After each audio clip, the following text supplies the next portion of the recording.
Our beef and basil dish is now ready. Very easy and very simple but very healthy Thai recipe. You can eat it with sa breakfast with egg, and sa dinner, pwede naman siyang ganito na lang with rice. Then, we will taste it. Oh, medyo mainit.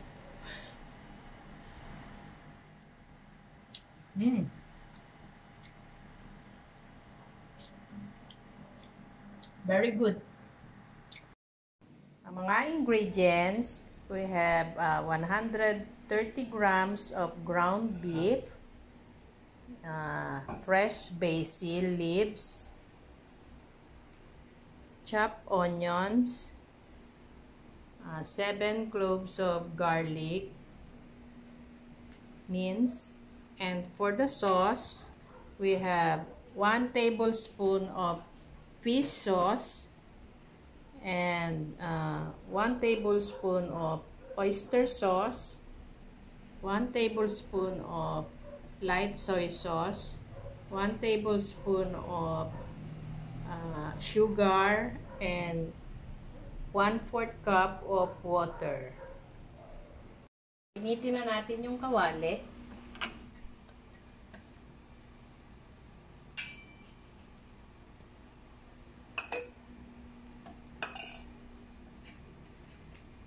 Pag mainit na, lagyan ng konting cooking oil. And then, isosaute na natin yung garlic.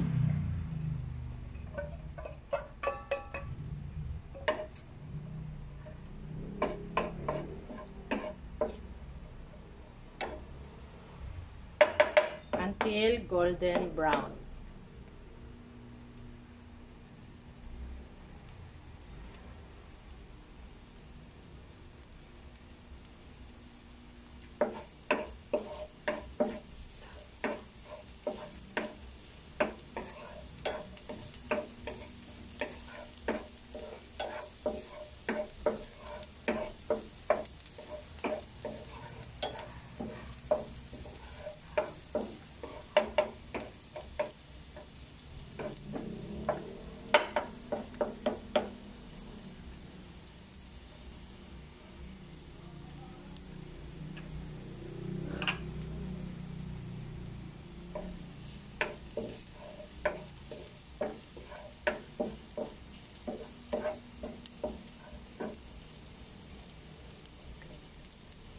And then, we will add the chopped onion.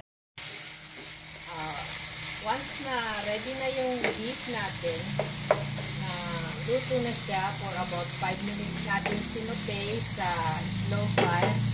Then, we will now add the basil leaves.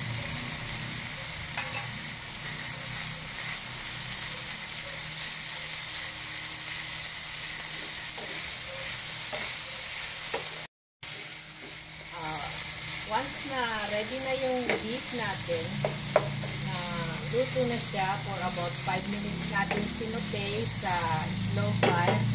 Then, we will now add the basil leaves.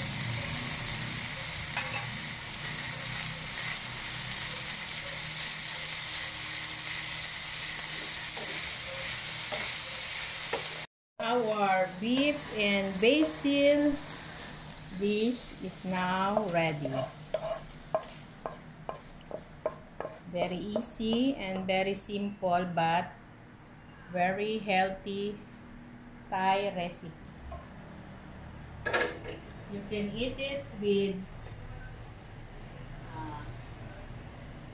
sa breakfast with egg, and sa dinner, pwede naman siyang ganito na lang with rice. Then, we will taste it. Oh, medyo mainit.